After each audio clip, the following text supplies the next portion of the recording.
जिल्हा न्यायालयाच्या आदेशानुसार सातवेकरमाळा वाल्मिकी आवास म्हाडा कॉलनी येथील महापालिकेच्या जागेवरील अतिक्रमण सर्वोच्च न्यायालयाच्या अंतिम निर्णयात आणि आदेशानंतर आज हटवण्यात आलेलं आहे।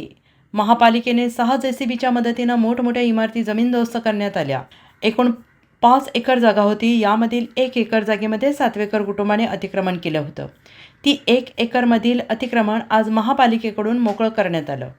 महापालिकेच्या मालकीच्या या जागेवर काही नागरिकांनी अनधिकृतरित्या वसाहत उभारली होती।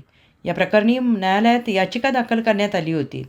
न्यायालयाच्या निकालानंतर आयुक्त शुभम गुप्ता यांच्या आदेशानुसार आणि उपायुक्त वैभव साबळे यांच्या मार्गदर्शनाखाली महापालिकेच्या पथकाने आज ही मोठी कारवाई केली। अतिक्रमण हटवताना किरकोळ विरोध झाल्याची माहिती मिळते आहे, मात्र पोलीस बंदोबस्तात कारवाई सुरळीत पार पडली। या मोहिमेत महापालिकेच्या अधिकारी आणि कर्मचाऱ्यांनी सकाळपासून संध्याकाळपर्यंत सातत्यानं कामात होते। या कारवाईमुळे महापालिकेच्या जागेनं मोकळा श्वास घेतला असून भविष्यात अशा अतिक्रमणांविरोधात कठोर भूमिका घेतली जाईल असे प्रशासनाने स्पष्ट केलंय। यावेळी सांगली, मिरज आणि कुपवाड महानगरपालिकेचे सहाय्यक आयुक्त अनीस मुल्ला, अग्निशमन दल, आरोग्य विभाग, महावितरण, महापालिकेचे कर्मचारी उपस्थित होते।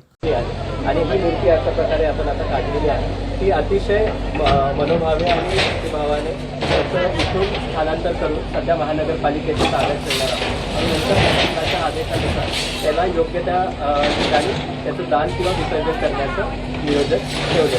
आपण पाहू शकता मूर्तीला कोणतीही निवड झालेली नाही आहे। मनोभावे आम्ही सातवेकर कुटुंबीय आता ह्या मूर्तीची मागणी करत आहेत, मात्र मगाशी स्वतः काढून घ्यायला सांगितलं असताना त्यांनी ती मूर्ती स्वतःहून घेतली नाही। मात्र आता त्यांच्या ती ताब्यात दिली तर त्या परत त्या मूर्तीला काही इजा होऊन ते महानगरपालिका प्रशासनावर त्याचा आक्षेप किंवा आरोप होऊ शकतो। त्यामुळे ही मूर्ती महानगरपालिकेचं प्रशासन आपल्या ताब्यामध्ये ठेवलं।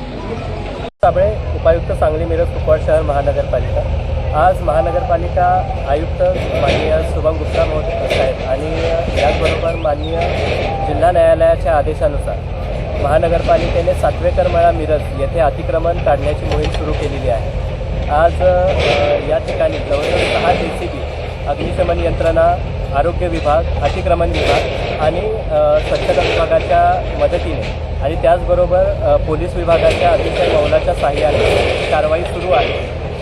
येथे जवळजवळ महानगरपालिकेचा 5 एकरचा भूखंड होता, ज्याच्यामध्ये सातवेकर कुटुंबियांनी जवळजवळ 1 एकर भराच्या जागेमध्ये अतिक्रमण केले। या अतिक्रमणामुळे महानगरपालिकेच्या प्रधानमंत्री ई-बस सेवा, त्याचबरोबर MSEBचं सबस्टेशन आणि इतरही महत्त्वाकांक्षी प्रकल्पांना अनेक वर्षांपासून विलंब होत होता। मात्र त्यामध्ये कायदेशीर ही काही बाबींची अडचण होती। मात्र शुक्रवारी शेवटचा कायदेशीर बाबीचा निकाल महानगरपालिकेच्या बाजूने लागला।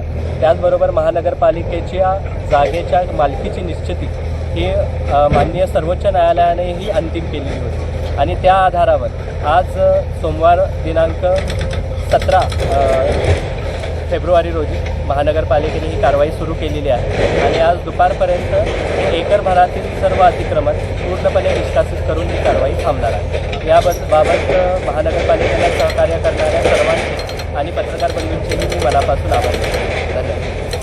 नगरपालिकेला सुमारे 1980च्या दरम्यान ही जागा नागरी कमाल जमीन धारणा अधिनियमाअंतर्गत प्राप्त झालेली होती। यातील अर्ध्या भागावर महानगरपालिकेचे भाडा घरकुलाचे कामकाज पूर्ण झाले होते। मात्र उर्वरित जागेवर सुमारे 45 वर्षापासून प्रकरण न्यायप्रविष्ट असल्याने किंवा इतर बाबींमुळे इथे विकास करता आलेला नव्हता। मात्र आपल्या माननीय आयुक्त महोदयांच्या पाठपुराव्यामुळे आणि त्याचबरोबर सर्वच महानगरपालिकेच्या विभागांच्या समन्वयामुळे आज ही जागा पुन्हा एकदा महानगरपालिकेच्या निर्विवाद ताब्यात येत आहे आणि येथे लवकरच प्रधानमंत्री ई-बस सेवेचं काम सुरू होईल।